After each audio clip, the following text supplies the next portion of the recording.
بسم اللہ الرحمن الرحیم۔ شروع اللہ کے نام سے جو بڑا مہربان نہایت رحم والا ہے۔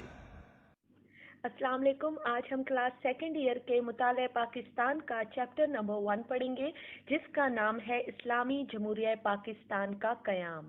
ہمارا آج کا ٹاپک ہے نظریہ پاکستان کے اجزائے ترکیبی۔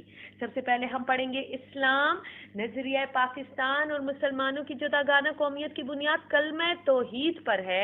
یہی وجہ ہے کہ نظریہ پاکستان کا پہلا اور سب سے اہم جزو اسلام ہے۔ اس نظریے کی بنیاد مذہب اسلام پر رکھی گئی ہے اور اسی بنیاد پر دو قومی نظریہ وجود میں آیا جو بعد میں نظریہ پاکستان کی شکل اختیار کر گیا۔ مغربی نظریات کے برعکس مسلمان قومیت کی بنیاد کلمہ توحید ہے، نہ کہ وطن یا نسل، بلکہ اللہ تعالیٰ کو ایک ماننا، تمام قوانین کو اسلامی تعلیم کے مطابق بنانا تاکہ ہماری قوم دنیا کی اقوام میں باعزت مقام حاصل کر سکے۔ اب ہم پڑھیں گے جمہوریت۔ اسلامی ریاست جمہوری اصولوں پر قائم ہوتی ہے۔ اسلامی معاشرے میں جمہوریت کو بنیادی حیثیت حاصل ہے۔ جمہوری نظام میں عوام کے حقوق کا خاص خیال رکھا جاتا ہے، انہیں مساوی درجہ ملتا ہے اور وہ قانون کے دائرے کے اندر رہ کر زندگی گزارتے ہیں۔ قوانین انہیں تحفظ مہیا کرتے ہیں۔ قانون کی نظر میں سب برابر ہوتے ہیں۔ افراد میں رنگ، نسل، ذات پات یا زبان کی بنیاد پر کوئی تمیز روا نہیں رکھی جاتی۔ یہی وجہ ہے کہ جمہوریت کی اساس اکثریت کی رائے کا احترام ہے، مگر اس کے ساتھ اقلیت کے حقوق کا تحفظ اور اظہار رائے کی آزادی بھی جمہوریت کا لازمی حصہ ہے۔ جمہوریت کا ایک اور اہم جزو حق خود ارادیت بھی ہے، جس کے تحت دنیا کی تمام اقوام کو یہ حق حاصل ہے کہ وہ اپنی مرضی سے اپنے مستقبل کا فیصلہ کریں۔ اسی اصول کا استعمال کرتے ہوئے ہندوستان کے مسلمانوں نے اپنے لیے ایک الگ وطن کا مطالبہ کیا تھا۔ بعد میں قائد اعظم محمد علی جناح نے 14 فروری 1948 کو سیبی کے مقام پر تصویر کرتے ہوئے فرمایا تھا، آؤ ہم جمہوری نظام کو اسلامی اصولوں کے مطابق بنیاد فراہم کریں۔ اللہ ذوالجلال نے ہمیں سکھایا ہے کہ ہم ریاستی امور کو آپس کے صلاح و مشورے سے طے کریں۔ معاشرتی انصاف اور مساوات نظریہ پاکستان کے اجزائے ترکیبی میں اہم عناصر ہیں۔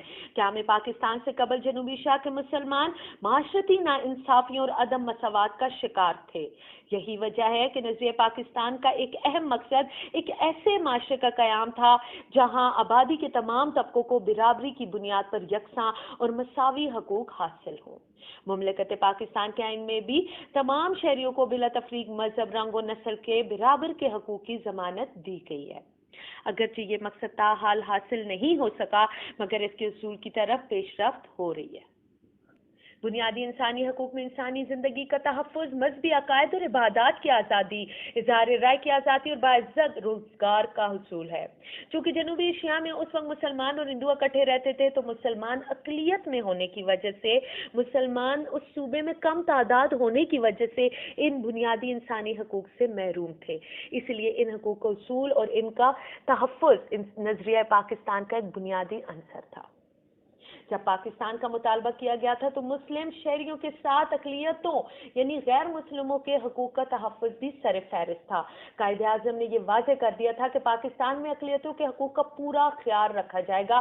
اسلام کسی صورت میں بھی یہ اجازت نہیں دیتا کہ اسلامی معاشرے میں زندگی گزارنے والی اقلیتوں کے جان، مال، عزت اور مذہبی روایات کا تحفظ نہ کیا جائے۔ اسلام صرف مسلم شہریوں کا ہی نہیں بلکہ غیر مسلموں کو بھی مکمل تحفظ فراہم کرتا ہے۔